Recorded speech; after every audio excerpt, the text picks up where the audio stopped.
The great sages approached Manu, who was seated with a collected mind, and, having duly worshipped him, spoke as follows: Deign, Divine One, to declare to us precisely and in due order the sacred laws of each of the four chief Varnas and of the intermediate ones.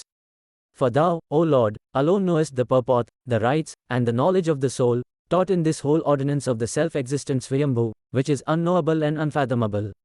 He, whose power is measureless, being thus asked by the high-minded great sages, duly honored them, and answered, Listen. This universe existed in the shape of darkness, unperceived, destitute of distinctive marks, unattainable by reasoning, unknowable, wholly immersed, as it were, in deep sleep. Then the divine self-existent Swayambhu, himself indiscernible, but making all this, the great elements and the rest, discernible, appeared with irresistible creative power, dispelling the darkness. He who can be perceived by the internal organ alone, who is subtle, indiscernible, and eternal, who contains all created beings and is inconceivable, shone forth of his own will. He, desiring to produce beings of many kinds from his own body, first with a thought created the waters, and placed his seed in them. That seed became a golden egg, in brilliancy equal to the sun. In that egg he himself was born as Brahman, the progenitor of the whole world. The waters are called Nara, for the waters are, indeed, the offspring of Nara. As they were his first residence Ayana, he thence is named Narayana. From that first cause, which is indiscernible, eternal, and both real and unreal, was produced that male Purusha, who is famed in this world under the appellation of Brahman. The Divine One resided in that egg during a whole year, then he himself by his thought alone divided it into two halves, and out of those two halves he formed heaven and earth, between them the middle sphere, the 8 points of the horizon, and the eternal abode of the waters. From Atmana he also drew forth the mind, which is both real and unreal, likewise from the mind egoism, which possesses the function of self-consciousness and is lordly, moreover, the Great One, the soul, and all products affected by the three qualities, and, in their order, the 5 organs which perceive the objects of sensation. But, joining minute particles even of those 6, which possess measureless power, with particles of himself, he created all beings. Because those 6 kinds of minute particles, which form the Creator's frame, enter these creatures, therefore the wise call his frame Sarira, the body. That the great elements enter, together with their functions and the mind, through its minute parts the framer of all beings, the imperishable one. But from minute body particles of these 7 very powerful Purushas springs this world, the perishable from the imperishable. Among them each succeeding element acquires the quality of the preceding one, and whatever place in the sequence each of them occupies, even so many qualities it is declared to possess. But in the beginning, he assigned their several names, actions, and conditions to all created beings, even according to the words of the Veda. He, the Lord, also created the class of the gods, who are endowed with life, and whose nature is action, and the subtle class of the Sadhyas, and the eternal sacrifice. But from fire, wind, and the sun he drew forth the threefold eternal Veda, called Rik, Yagas, and Saman, for the due performance of the sacrifice. Time and the divisions of time, the lunar mansions and the planets, the rivers, the oceans, the mountains, plains, and uneven ground. Austerity, speech, pleasure, desire, and anger, this whole creation he likewise produced, as he desired to call these beings into existence. Moreover, in order to distinguish actions, he separated merit from demerit, and he caused the creatures to be affected by the pairs of opposites, such as pain and pleasure. But with the minute perishable particles of the 5 elements which have been mentioned, this whole world is framed in due order. But to whatever course of action the Lord at first appointed each kind of beings, that alone it has spontaneously adopted in each succeeding creation. Whatever he assigned to each at the first creation, noxiousness or harmlessness, gentleness or ferocity, virtue or sin, truth or falsehood, that clung afterwards spontaneously to it. As at the change of the seasons each season of its own accord assumes its distinctive marks, even so corporeal beings resume in new births their appointed course of action. But for the sake of the prosperity of the worlds he caused the Brahmana, the Kshatriya, the Vaishya, and the Sudra to proceed from his mouth, his arms, his thighs, and his feet. Dividing his own body, the Lord became half male and half female, with that female he produced Virag. But know me, O most holy among the twice born, to be the creator of this whole world, whom that male, Virag, himself produced, having performed austerities. Then I, desiring to produce created beings, performed very difficult austerities, and, thereby, called into existence 10 great sages, lords of created beings, Mariki, Atri, Angiras, Pulastya, Pulaha, Kratu, Praketis, Vasishtha, Dhrigu, and Narada. They created 7 other manas possessing great brilliancy, gods and classes of gods and great sages of measureless power, Yakshas the servants of Kubera, the demons called Rakshasas and Pisakas, Gandharvas or musicians of the gods, Apsaras, the dancers of the gods, Asuras, the snake deities called Nagas and Sarpas, the bird deities called Supamas and the several classes of the Manis, lightnings, thunderbolts and clouds, imperfect Rohita and perfect rainbows, falling meteors, supernatural noises, comets, and heavenly lights of many kinds, horse-faced kinnaras, monkeys, fishes, birds of many kinds, cattle, deer, men, and carnivorous beasts with 2 rows of teeth, small and large worms and beetles, moths, lice, flies, bugs, all stinging and biting insects and the several kinds of immovable things. Thus was this whole creation, both the immovable and the movable, produced by those high-minded ones by means of austerities and at my command, each being according to the results of its actions. But whatever act is stated to belong to each of those creatures here below, that I will truly declare to you, as well as their order in respect to birth. Cattle, deer, carnivorous beasts with 2 rows of teeth, Rakshasas, Pisakas, and men are born from the womb. From eggs are born birds, snakes, crocodiles, fishes, tortoises, as well as similar terrestrial and aquatic animals. From hot moisture spring stinging and biting insects, lice, flies, bugs, and all other creatures of that kind which are produced by heat. All plants, propagated by seed or by slips, grow from shoots. Annual plants are those which, bearing many flowers and fruits, perish after the ripening of their fruit. Those trees which bear fruit without flowers are called Vanaspati, lords of the forest, but those which bear both flowers and fruit are called Vriksha. But the various plants with many stalks, growing from one are several roots, the different kinds of grasses, the climbing plants and the creepers spring all from seed or from slips. These plants which are surrounded by multiform darkness, the result of their acts in former existences, possess internal consciousness and experience pleasure and pain. The various conditions in this always terrible and constantly changing circle of births and deaths to which created beings are subject, are stated to begin with that of Brahman, and to end with that of these just mentioned immovable creatures.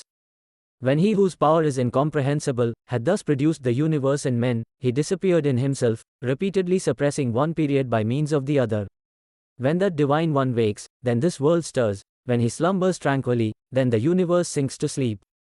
But when he reposes in calm sleep, the corporeal beings whose nature is action, desist from their actions and mind becomes inert.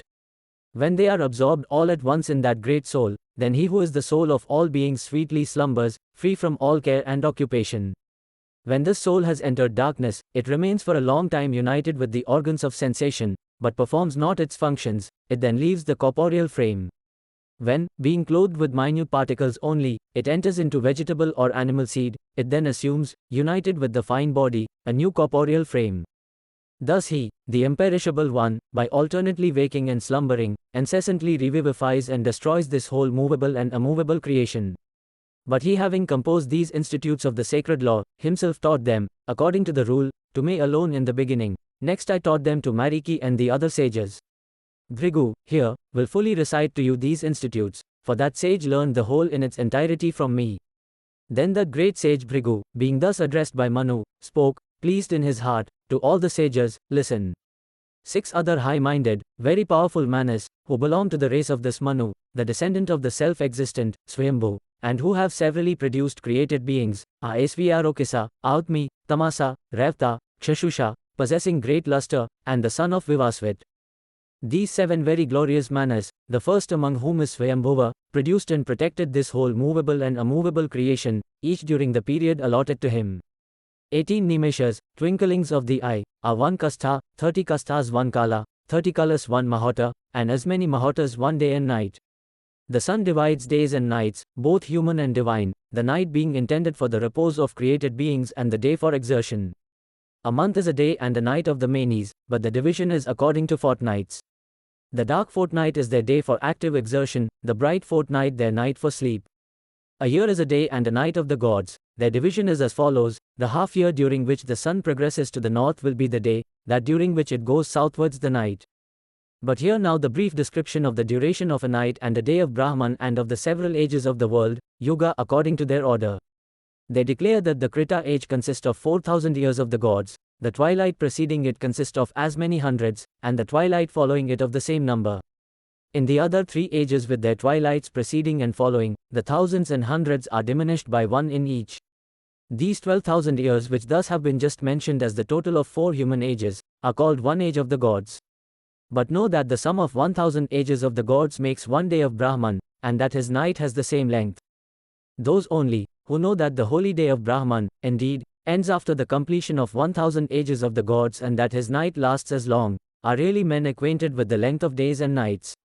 At the end of that day and night he who was asleep, awakes and, after awaking, creates mind, which is both real and unreal. Mind, impelled by Brahman desire to create, performs the work of creation by modifying itself, thence ether is produced. They declare that sound is the quality of the latter. But from ether, modifying itself, springs the pure, powerful wind, the vehicle of all perfumes, that is held to possess the quality of touch. Next, from wind modifying itself, proceeds the brilliant light, which illuminates and dispels darkness, that is declared to possess the quality of color.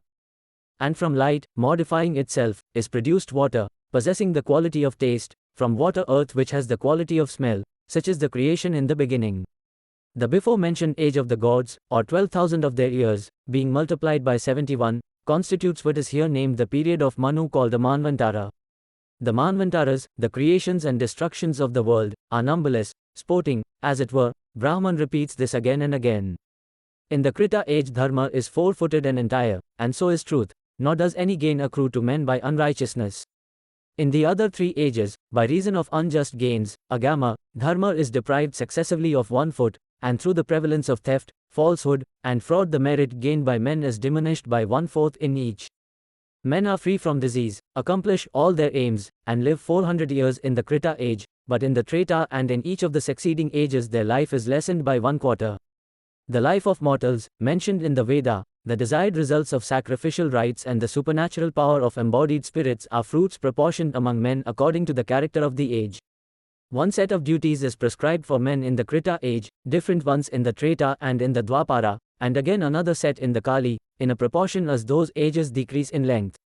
In the Krita age the chief virtue is declared to be the performance of austerities, in the Treta, divine knowledge, in the Dwapara, the performance of sacrifices, in the Kali liberality alone. But in order to protect this universe he, the most resplendent one, assigned separate duties and occupations to those who sprang from his mouth, arms, thighs, and feet.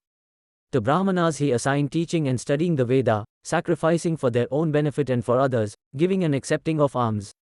The Kshatriya he commanded to protect the people, to bestow gifts, to offer sacrifices, to study the Veda, and to abstain from attaching himself to sensual pleasures. The Vaishya to tend cattle, to bestow gifts, to offer sacrifices, to study the Veda, to trade, to lend money, and to cultivate land. One occupation only the Lord prescribed to the Sudra, to serve meekly even these other 3 castes. Man is stated to be purer above the navel than below, hence the self-existent Swayambhu has declared the purest part of him to be his mouth. As the Brahmana sprang from Brahman mouth, as he was the firstborn, and as he possesses the Veda, he is by right the Lord of this whole creation. For the self-existent Swayambhu, having performed austerities, produced him first from his own mouth, in order that the offerings might be conveyed to the gods and manes and that this universe might be preserved. What created being can surpass him, through whose mouth the gods continually consume the sacrificial viands and the manes the offerings to the dead? Of created beings the most excellent are said to be those which are animated, of the animated, those which subsist by intelligence, of the intelligent, mankind, and of men, the Brahmanas, of Brahmanas, those learned in the Veda, of the learned, those who recognize the necessity and the manner of performing the prescribed duties, of those who possess this knowledge, those who perform them, of the performers, those who know the Brahman. The very birth of a Brahmana is an eternal incarnation of the sacred law, for he is born to fulfill the sacred law, and becomes one with Brahman. A Brahmana, coming into existence, is born as the highest on earth, the Lord of all created beings, for the protection of the treasury of the law. Whatever exists in the world is the property of the Brahmana. On account of the excellence of his origin the Brahmana is, indeed, entitled to all. The Brahmana eats but his own food, wears but his own apparel, bestows but his own in alms. Other mortals subsist through the benevolence of the Brahmana. In order to clearly settle his duties those of the other caste according to their order, wise Manu sprung from the self-existent, composed these institutes of the sacred law. A learned Brahmana must carefully study them, and he must duly instruct his pupils in them, but nobody else shall do it. A Brahmana who studies these institutes and faithfully fulfills the duties prescribed therein, is never tainted by sins, arising from thoughts, words, or deeds. He sanctifies any company which he may enter, 7 ancestors and 7 descendants, and he alone deserves to possess this whole earth. To study this work is the best means of securing welfare, it increases understanding, it procures fame and long life, it leads to supreme bliss. In this work the sacred law has been fully stated as well as the good and bad qualities of human actions and the immemorial rule of conduct, to be followed by all the 4 castes of Varna. The rule of conduct is transcendent law, whether it be taught in the revealed texts or in the sacred tradition. Hence a twice-born man who possesses regard for himself should be always careful to follow it. A Brahmana who departs from the rule of conduct does not reap the fruit of the Veda, but he who duly follows it will obtain the full reward. The sages who saw that the sacred law is thus grounded on the rule of conduct have taken good conduct to be the most excellent root of all austerity. The creation of the universe, the rule of the sacraments, the ordinances of studentship, and the respectful behavior towards gurus. The most excellent rule of bathing on return from the teacher's house, the law of marriage and the description of the various marriage rites. The regulations for the great sacrifices and the eternal rule of the funeral sacrifices, the description of the modes of gaining subsistence and the duties of a snadka. The rules regarding lawful and forbidden food, the purification of men and of things, the laws concerning women, the law of hermits. The manner of gaining final emancipation and of renouncing the world, the whole duty of a king and the manner of deciding lawsuits, the rules for the examination of witnesses. The laws concerning husband and wife, the law of inheritance and division, the law concerning gambling and the removal of men nocus like thorns. The law concerning the behavior of Vaisyas and Sudras, the origin of the mixed castes, the law for all castes in times of distress and the law of penances. The threefold course of transmigrations, the result of good or bad actions, the manner of attaining supreme bliss and the examination of the good and bad qualities of actions. The primeval laws of countries, of castes gati, of families, and the rules concerning heretics and companies of traders and the like, all that Manu has declared in these institutes. As Manu, in reply to my questions, formerly promulgated these institutes, even so learn ye also the whole work from me. If you enjoyed this video, please hit the like and subscribe button. Stay subscribed for more videos like this one.